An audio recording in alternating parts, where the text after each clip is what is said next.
الادریس نے اسے بتایا کہ اس نے ارسلان کو اس ذمہ داری سے سبکدوش کر دیا ہے اور رسد کا انتظام اب خود کرنا ہے۔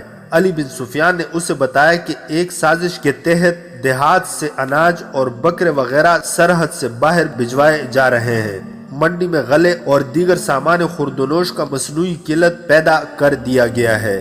اس نے بتایا کہ اس نے اپنے جاسوسوں اور مخبروں کو یہ کام دے رکھا ہے کہ رات کو ادھر گھومتے رہا کرے، جہاں کہیں انہیں اناج کی ایک بوری بھی جاتی نظر آئے پکڑ لے۔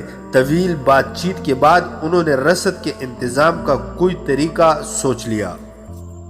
سلیم الادریس اسی قومی مہم اور اپنے فرائض میں اس قدر مگن تھا کہ اس کے ذہن سے ارسلان کا یہ اشارہ نکل گیا کہ تمہارے 2 جوان بیٹے ہیں اور یہی تمہاری کل اولاد ہے۔ الادریس کو اپنے بیٹوں کے کردار پر بھروسہ تھا، مگر جوانی اندھی ہوتی ہے۔ قاہرہ میں سلطان ایوبی کی غیر حاضری میں بدکاری کی ایک لہر آئی تھی جس نے نوجوان ذہن کو لپیٹ میں لینا شروع کر دیا تھا۔ 2-3 سال پہلے بھی ایسی ہی ایک لہر آئی تھی جس پر جلدی ہی قابو پا لیا گیا تھا۔ اب یہ لہر زمین کے نیچے سے آئی اور کام کر گئی۔ یہ مختلف کھیل تماشوں کی صورت میں آئی، جن میں شعبہ بازی اور کھیلوں کی صورت میں جوا بازی شامل تھی۔ یہ لوگ خیموں اور شامیانے تان کر تماشا دکھاتے تھے جس میں کچھ بھی قابل اعتراض نہیں تھا، مگر شامیانوں کے اندر خفیہ خیمے تھے جہاں اکیلے نوجوان کو اشارے سے بلایا جاتا تھا۔ ان سے پیسے لے کر کپڑوں پر بنی ہوئی دستی تصویریں دکھائی جاتی تھی۔ یہ عریاں اور بے حد فیش تصویریں تھیں جو مصوروں نے بڑی محنت سے بنائی تھی۔ تصویریں دکھانے کا کام لڑکیاں کرتی تھی جن کی مسکراہٹ اور انداز میں دعوت گناہ ہوتی تھی۔ وہی نوجوانوں کو تھوڑی تھوڑی حشیش پلائی جاتی تھی۔ یہ شرمناک اور خطرناک سلسلہ زمین کے اوپر چل رہا تھا، مگر اسے پکڑ کوئی نہیں سکتا تھا۔ وجہ یہ تھی کہ جو کوئی یہ تصویر دیکھ کر یا حشیش کا ذائقہ چکھ کر آتا، وہ اپنے گناہ کو چھپائے رکھتا تھا۔ اس گناہ میں لذت ایسی تھی کہ جانے والے بار بار جاتے تھے۔ وہ اس لیے بھی باہر کسی سے ذکر نہیں کرتے تھے کہ حکومت تک بات پہنچ گئی تو انہیں اس نشہ آور لذت سے محروم کر دیا جائے گا۔ اس لذت پرستی کا شکار نوجوان اور فوجی ہو رہے تھے۔ اس کے لیے در پردہ قیبہ خانے بھی کھول دیے گئے۔ کردار کشی کی یہ مہم کس قدر کامیاب تھی، اس کا جواب کرک کے قلعے میں صلیبیوں کی انٹیلیجنس اور نفسیاتی جنگ کا ماہر جرمن نژاد ہرمن اپنے حکمرانوں کو ان الفاظ میں دے رہا تھا۔ اسپین کے مصوروں نے یہ جو تصویریں بنائی ہیں، یہ لوہے کے بنے ہوئے مردوں کو بھی مٹی کے بت بنا دیتی ہیں۔ اس نے ایک مرد اور ایک عورت کی ایک فحش تصویر حاضرین کو دکھائی۔ یہ بڑے سائز کی تصویر تھی جو برش سے دلکش رنگوں میں بنائی گئی تھی۔ صلیبی حکمرانوں نے تصویر دیکھ کر ایک دوسرے کے ساتھ ننگے مذاق شروع کر دیے۔ ہرمن نے کہا، میں نے ایسی بے شمار تصویریں بنوا کر مصر کے بڑے بڑے شہروں میں ان کی خفیہ نمائش کا انتظام کر دیا ہے۔ وہاں سے ہماری کامیابی کی اطلاعیں آ رہی ہیں۔ میں نے قاہرہ کی نوجوان نسل میں حیوانی جذبہ بڑھکا دیا ہے۔ یہ ایسا طاقتور جذبہ ہے جو مشعل ہو جائے تو تمام انسانی جذبوں کو، جن میں قومی جذبہ خاص طور پر شامل ہے، تباہ کر دیتا ہے۔ ان تصویروں نے مصر میں مقیم مسلمان فوج کو ذہنی اور اخلاقی لحاظ سے بیکار کرنا شروع کر دیا ہے۔ ان تصویروں کی لذت نشہ بھی مانگتی ہے، اس کا انتظام بھی کر دیا ہے۔ میرے تخریب کاروں اور جاسوسوں کے گروہ نے صحرائی لڑکیوں کی پوری فوج قاہرہ اور دوسرے قصبوں میں داخل کر دی ہے۔ یہ لڑکیاں دیمک کی طرح صلاح الدین کی قوم اور فوج کو کھا رہی ہے۔ وہ وجوہات کچھ اور تھی جب میری مہم قاہرہ میں پکڑی گئی تھی۔ اب میں نے کچھ اور طریقے آزمائے ہیں جو کامیاب ہو رہے ہیں۔ اب وہاں کے مسلمان خود میری مہم کی حفاظت کریں گے اور اس سے تقویت دیں گے۔ وہ اس ذہنی عیاشی کے عادی ہو گئے ہیں۔ تھوڑی ہی عرصے میں ان کے ذہنوں میں ان کی اپنی ہی قوم اور اپنے ہی ملک کے خلاف زہر برنا شروع کر دوں گا۔ صلاح الدین ایوبی بہت ہوشیار آدمی ہے۔ حاضرین میں سے کسی نے کہا وہ جو ہی مصر پہنچا تمہاری اس مہم کو جڑ سے اکھاڑ دے گا۔ اگر وہ مصر پہنچا تو ہرمن نے کہا اس سوال کا جواب آپ ہی دے سکتے ہیں کہ آپ اس کا محاصرہ کامیاب ہونے دیں گے یا نہیں۔ بے شک اس نے ریمانڈ کی فوج کو قلعے سے باہر گھیرے میں لے رکھا ہے اور قلعہ اس کے محاصرے میں ہے، لیکن یہ گھیرا اور یہ محاصرہ اس کے لیے نقصان کا باعث بن سکتا ہے۔ آپ یہاں فیصلہ کن جنگ نہ لڑیں، ایوبی کو محاصرہ کیے رکھنے دیں تاکہ وہ یہیں سے پابند رہے اور مصر نہ جا سکے۔ سوڈان میں ہمارے کمانڈروں نے تقی الدین کی فوج کو نہایت کامیابی سے بکھیر دیا ہے، وہ اب نہ لڑ سکتا ہے نہ وہاں سے نکل سکتا ہے۔ مصر کی منڈیوں کا اور وہاں کی کھیتوں کا غلہ میں نے غائب کرا دیا ہے، آپ کی دی ہوئی دولت آپ کو پورا صلہ دے رہی ہے۔ ایوبی کا ایک وفادار حاکم ارسلان دراصل آپ کا وفادار ہے، وہ ہمارے ساتھ پورا تعاون کر رہا ہے، اس کے کچھ اور ساتھی بھی ہمارے ساتھ ہیں۔ ارسلان کو کتنا معاوضہ دیا جا رہا ہے؟ فلپ آگسٹس نے پوچھا۔ جتنا ایک مسلمان حاکم کا دماغ خراب کرنے کے لیے کافی ہوتا ہے، ہرمن نے جواب دیا۔ عورت اور شراب، دولت اور حکومت کا نشہ کسی بھی مسلمان کا ایمان خرید سکتا ہے، وہ میں نے خرید لیا ہے۔ میں آپ کو بتا رہا ہوں کہ اب صلاح الدین ایوبی مصر جائے گا تو اسے وہاں کی دنیا بدلی ہوئی نظر آئے گی۔ وہ جس نوجوان کی بات فخر سے کیا کرتا ہے وہ مسلمان ہوتے ہوئے اسلام کے لیے بیکار ہوگی۔ اس کی سوچیں اور اس کا کردار ہمارے ہاتھ میں ہوگا۔ یہ نسل جنسی جذبے کی ماری ہوئی ہوگی۔ یہی حال اس فوج کا ہوگا جسے وہ مصر میں چھوڑ آیا ہے۔ اس فوج میں میرے تخریب کاروں نے اتنی زیادہ بے اطمینانی پھیلا دی ہے کہ وہ بغاوت سے بھی گریز نہیں کرے گی۔ میں آج یہ دعویٰ وثوق سے کر سکتا ہوں کہ آپ سے پہلے میں اپنا محاذ ختم کر چکا ہوں گا۔ دشمن کے کردار اور اخلاق کو تباہ کر دینے سے فوجوں کے حملوں کی ضرورت باقی نہیں رہتی۔ ہرمن کی اس حوصلہ افزا رپورٹ پر صلیبی حکمران بہت خوش ہوئے۔ فلپ آگسٹس نے وہی عزم دہرایا جس کا اظہار وہ کئی بار کر چکا تھا۔ اس نے کہا ہماری لڑائی صلاح الدین سے نہیں اسلام سے ہے۔ ایوبی بھی مر جائے گا، ہم بھی مر جائیں گے، لیکن ہمارا جذبہ اور عزم زندہ رہنا چاہیے تاکہ اسلام بھی مر جائے اور دنیا پر صلیب کی حکمرانی ہو۔ اس کے لیے یہ ضروری تھا کہ ایسا محاذ کھولا جائے جس سے مسلمانوں کے نظریات اور کردار پر حملہ کیا جائے۔ میں ہرمن کو خراج تحسین پیش کرتا ہوں کہ اس نے محاذ نہ صرف کھول دیا ہے بلکہ حملہ کر کے ایک حد تک کامیابی بھی حاصل کر لی ہے۔ سلیم الادریس کے بھی دو بیٹے جوان تھے، ایک کی عمر 17 سال اور دوسرے کی 21 سال تھی۔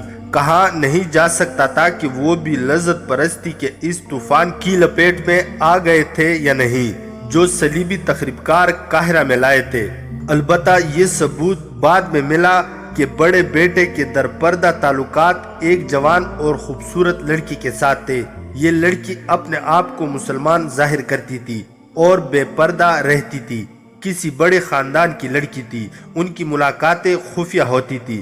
جس روز ارسلان نے الادریس سے کہا تھا کہ تمہارے دو بیٹے جوان ہیں، اس سے اگلے روز اس لڑکی نے الادریس کے بڑے بیٹے سے کہا کہ ایک نوجوان اسے بہت پریشان کرتا ہے، وہ جدھر جاتی ہے اس کا پیچھا کرتا ہے اور اسے اغوا کی دھمکیاں بھی دیتا ہے۔ اس بڑے بیٹے نے لڑکی سے پوچھا کہ نوجوان کون ہے، تو لڑکی نے نہ بتایا۔ بات گول کر گئی، کہنے لگی کہ اس نے زیادہ پریشان کیا تو اسے بتا دے۔ بات کے انکشافات سے پتہ چلا کہ اسے کوئی نوجوان پریشان نہیں کرتا تھا بلکہ وہ خود نوجوانوں کو پریشان اور خراب کرتی پھر رہی تھی۔ اس نے جس شام بڑے بیٹے سے یہ شکایت کی، اس سے اگلے ہی روز اس نے الادریس کے چھوٹے بیٹے کو جس کی عمر 17 سال تھی اپنے جال میں پھانس لیا اور ایسی والہانہ اور بے تابانہ محبت کا اظہار زبانی اور عملی طور پر کیا کہ لڑکا اپنا آپ اس کے حوالے کر بیٹھا۔ دو درپردہ ملاقاتوں کے بعد اس نے اس سے بھی بتایا کہ ایک نوجوان اس سے بہت پریشان کرتا ہے اور اس سے اغوا کی دھمکیاں دیتا ہے۔ لڑکے کا خون جوش میں آ گیا۔ اس نے پوچھا کہ وہ کون ہے؟ تو لڑکی نے کہا کہ اگر اس نے زیادہ پریشان کیا تو بتاؤں گی۔ اس شام وہ اس لڑکے کے بڑے بھائی سے ملی اور اسے کہا کہ وہ نوجوان مجھے بہت زیادہ پریشان کرنے لگا ہے، وہ تمہارے متعلق کہتا ہے کہ اسے میں ایسے طریقے سے قتل کر دوں گا کہ کسی کو پتہ ہی نہیں چل سکے گا۔ لڑکی نے کہا تم خنجر اپنے پاس رکھا کرو۔ دوسری شام کی ملاقات میں اس نے چھوٹے بھائی کو اس طرح مشغول کیا اور اسے کہا کہ وہ خنجر اپنے پاس رکھا کرے۔ چنانچہ دونوں بھائی اس حقیقت سے بے خبر کہ وہ ایک ہی لڑکی کے جال میں پھنسے ہوئے ہیں، خنجر اپنے پاس رکھنے لگے۔ لڑکی دونوں سے الگ الگ ملتی رہی۔ صرف 5 دنوں میں لڑکی نے دونوں بھائیوں کو پہلے حیوان پھر درندہ بنا دیا۔ اس شام اس نے بڑے بھائی کو شہر سے ذرا باہر ایک اندھیری جگہ ملنے کو کہا۔ چھوٹے بھائی کو بھی اس نے وہی وقت اور وہی جگہ بتائی اور دونوں سے یہ بھی کہا کہ وہ نوجوان جو مجھے پریشان کیا کرتا ہے آج کہہ گیا ہے کہ شام کو جہاں بھی جاؤ گی مجھے وہاں پاؤ گی، میں تمہارے چاہنے والے کو تمہارے سامنے قتل کر دوں گا۔ لڑکی نے کہا میں نے اس سے کہا کہ اگر تم اتنے دلیر ہو تو شام کو اس جگہ آ جانا، اگر تم نے اسے قتل کر دیا تو میں تمہاری ہو جاؤں گی۔ یہ دونوں بھائی خونریز معرکہ لڑنے کے لیے تیار ہو گئے۔ شام کو بڑا بھائی خنجر لیے اس جگہ پہنچ گیا جو اسے لڑکی نے بتائی تھی۔ اس نے ایسی استادی کا مظاہرہ کیا کہ جگہ اندھیری کا انتخاب کیا اور یہ بھی خیال رکھا کہ دونوں بھائی اس کے پہنچنے سے پہلے ہی اکٹھے ہو کر ایک دوسرے کو پہچان نہ لے۔ وہ وہاں پہنچی تو بڑے بھائی کو وہاں موجود پایا۔ اسے بتایا کہ وہ نوجوان میرے پیچھے آ رہا ہے۔ بڑے بھائی نے خنجر نکال لیا۔ فوراً ہی بعد چھوٹا بھائی آ گیا۔ لڑکی نے بڑے بھائی سے کہا کہ وہ آ گیا ہے لیکن میں نہیں چاہتی کہ خون خرابہ ہو، میں اسے کہتی ہوں کہ وہ چلا جائے۔ یہ کہہ کر وہ چھوٹی کے پاس گئی اور اسے کہا کہ وہ پہلے سے موجود ہے اور اس کے ہاتھ میں خنجر ہے۔ چھوٹے بھائی کی عقل پر جوانی کا تازہ خون سوار تھا۔ اس نے خنجر نکالا اور اندھیرے میں اپنے بھائی کی طرف دوڑا۔ بڑے بھائی نے حملہ آور کو اتنی تیزی سے آتا دیکھا تو وہ بھی تیزی سے آگے بڑھا۔ بھائیوں نے ایک دوسرے پر رقابت کے جوش میں بڑے گہرے وار کیے۔ وہ گر گر کر اٹھے اور ایک دوسرے کو لہو لہان کرتے رہے۔ لڑکی انہیں بھڑکاتی رہی۔ علی بن سفیان کے شعبے کے آدمی رات کو گشت پر رہتے تھے۔ اتفاق سے ایک گھڑ سوار گشت پر ادھر آ نکلا۔ لڑکی بھاگ اٹھی۔ گھڑ سوار نے اسے دور نہ جانے دیا اور پکڑ کر واپس لے گیا۔ وہاں دونوں بھائی زمین پر پڑے آخری سانسیں لے رہے تھے۔ لڑکی نے ان سے لاتعلقی کے اظہار کی بہت کوشش کی لیکن اس آدمی نے اسے نہ چھوڑا۔ لڑکی کے دیے ہوئے لالچ کو بھی اس نے قبول نہ کیا۔ اس نے پکار پکار کر گشتی پہرے داروں کو بلا لیا۔ اس وقت تک دونوں بھائی مر چکے تھے۔ لڑکی کو اسی وقت علی بن سفیان کے پاس لے گئے۔ لاشیں بھی لائی گئی۔ روشنی میں دیکھا تو دونوں بھائی تھے۔ سلیم الادریس کو اطلاع دی گئی۔ تصور کیا جا سکتا ہے کہ اپنے جوان بیٹوں کی لاشیں دیکھ کر اس کا کیا حشر ہوا ہوگا۔ لڑکی نے الٹے سیدھے بیان دیے مگر وہ اس سوال کا جواب دینے سے گریز کر رہی تھی کہ وہ کس کی بیٹی ہے اور کہاں رہتی ہے۔ الادریس بہت بری ذہنی حالت میں تھا۔ اس نے غصے سے کانپتی ہوئی آواز میں کہا اسے شکنجے میں ڈالو، اس طرح یہ کچھ نہیں بتائے گی۔ بتانے کے لیے ہے ہی کیا؟ لڑکی نے بھی غصے میں کہا۔ بڑے بھائی کی لاش کی طرف اشارہ کر کے بولی اس نے مجھے بلایا تھا، میں چلی گئی، اوپر سے یہ چھوٹا بھائی آ گیا۔ دونوں نے خنجر نکال لیے اور لڑ پڑے۔ میں ڈر کے مارے بھاگ اٹھی اور ایک گھڑ سوار نے مجھے پکڑ لیا۔ میں اپنے باپ کا نام اس لیے نہیں بتاتی کہ اس کی بھی رسوائی ہوگی۔ علی بن سفیان کا دماغ حاضر تھا۔ اسے یاد آ گیا کہ ارسلان اور الادریس کی آپس میں ترش کلامی ہوئی تھی۔ ارسلان ان کے مشتبوں کی فہرست میں تھا اور یہ بھی جانتا تھا کہ اس کے گھر کے اندر کیا ہو رہا ہے۔ اس نے الادریس کو آنکھ سے اشارہ کر کے کہا یہ لڑکی کوئی بھی ہے، یہ قاتل نہیں، یہ دو نوجوانوں کو اکیلے قتل نہیں کر سکتی۔ اس نے سچ بات بتا دی ہے، میں اس کے خلاف کوئی کارروائی نہیں کر سکتا۔ اس نے لڑکی سے کہا، جاؤ تم آزاد ہو، آئندہ کسی کے ساتھ اتنی دور نہ جانا ورنہ قتل ہو جاؤ گی۔ لڑکی بڑی تیزی سے کمرے سے نکل گئی۔ علی بن سفیان نے اپنے 2 مخبروں سے کہا کہ ان میں سے ایک لڑکی کا راستہ دے کر دوسرے راستے سے ارسلان کے گھر کے بڑے دروازے سے ذرا دور چھپ جائے، اور دوسرا ایسے طریقے سے لڑکی کا تعاقب کرے کہ لڑکی کو پتہ نہ چلے اور وہ جہاں بھی جائے فوراً اطلاع دی جائے۔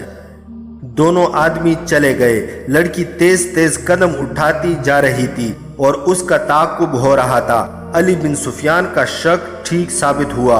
لڑکی ارسلان کے گھر چلی گئی۔ وہاں ایک آدمی موجود تھا۔ اس نے آ کر اطلاع دی کہ لڑکی اس گھر میں داخل ہوئی ہے۔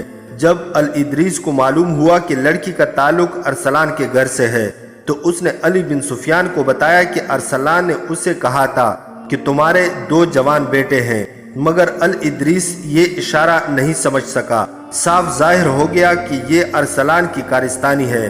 دونوں بھائیوں کو اس نے اس عجیب و غریب طریقے سے ایک دوسرے کے ہاتھوں قتل کرایا ہے۔ الادریس نے حاکم اعلیٰ کو اطلاع دی۔ پولیس کا سربراہ غیاث بلبیس بھی آ گیا۔ علی بن سفیان کو بھی خصوصی اختیارات حاصل تھے۔ انہوں نے فیصلہ کیا کہ ارسلان کے گھر چھاپا مار کر اسے گھر میں ہی نظر بند کر دیا جائے۔ اب میں سلیم الادریس کو بتاؤں گا کہ میں کیوں اتنی دلیری سے باتیں کرتا ہوں۔ ارسلان نے اس لڑکی کی کامیابی کی روداد سن کر کہا، میں اسے بتاؤں گا کہ میں کیا کر سکتا ہوں۔ اس نے لڑکی کو شراب پیش کی اور دونوں کامیابی کا جشن منانے لگے۔ ان کا جشن ابھی ختم نہیں ہوا تھا کہ بغیر اطلاع کے کوئی اندر آ گیا۔ یہ الادریس تھا۔ اس نے ارسلان اور لڑکی کو نشے اور عریانی کی حالت میں دیکھا اور لڑکی کو پہچان لیا۔ ارسلان نے نشے کی حالت میں کہا، اپنے بیٹوں کو قتل کرا کہ تم میرے ہاتھوں قتل ہونے آئے ہو؟ دربان کہاں ہے؟ یہ شخص میری جنت میں بغیر اجازت کیوں کر آ گیا ہے؟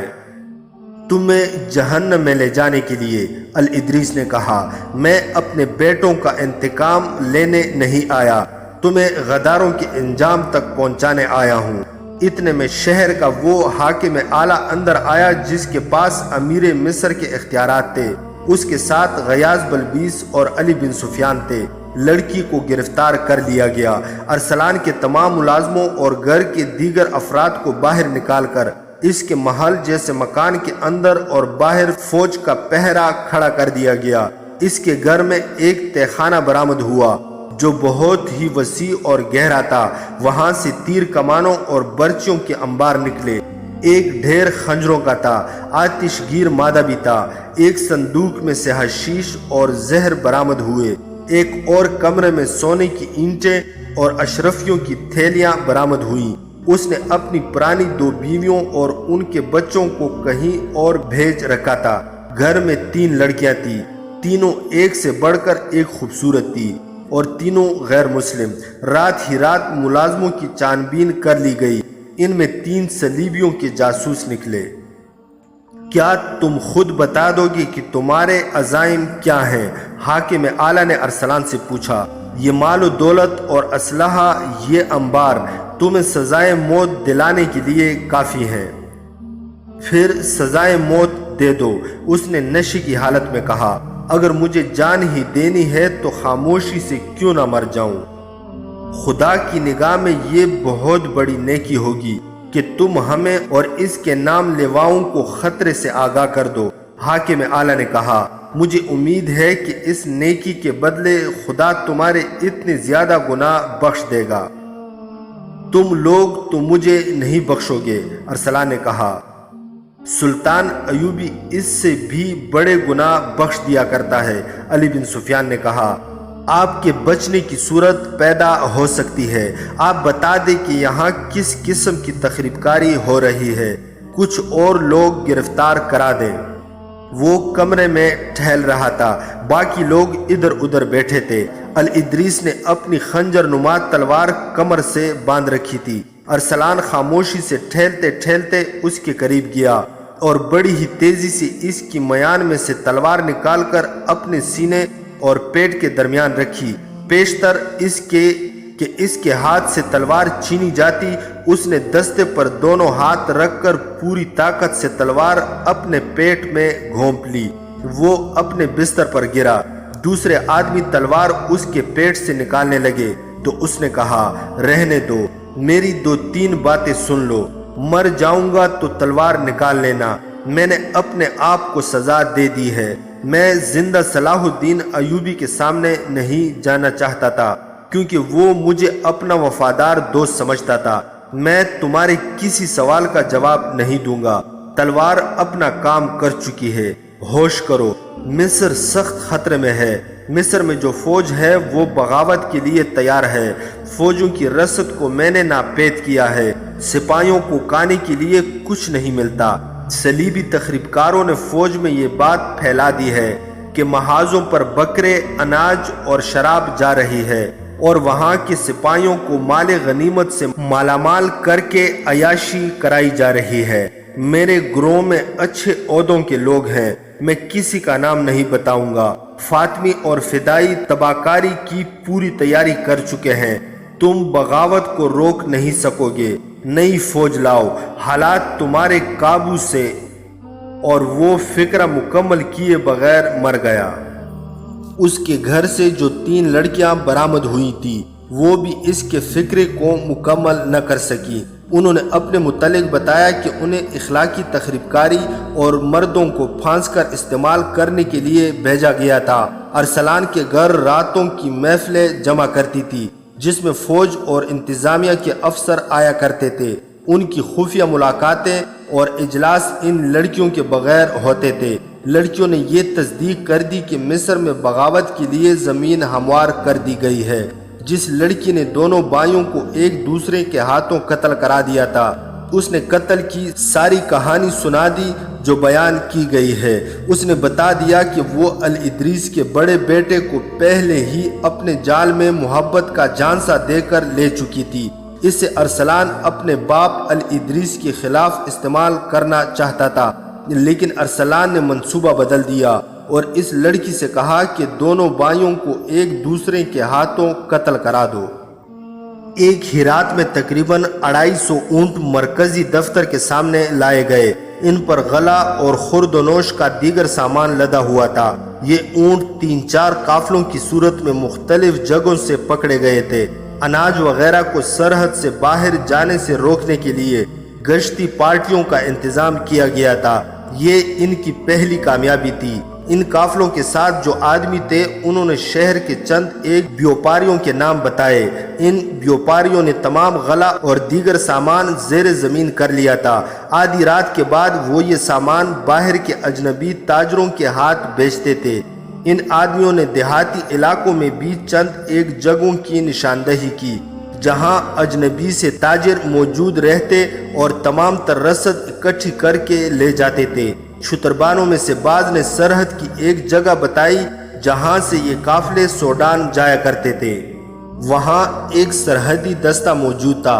انکشاف ہوا کہ اس دستے کا کمانڈر دشمن سے باقاعدہ معاوضہ یا رشوت لیتا اور قافلے گزار دیتا تھا۔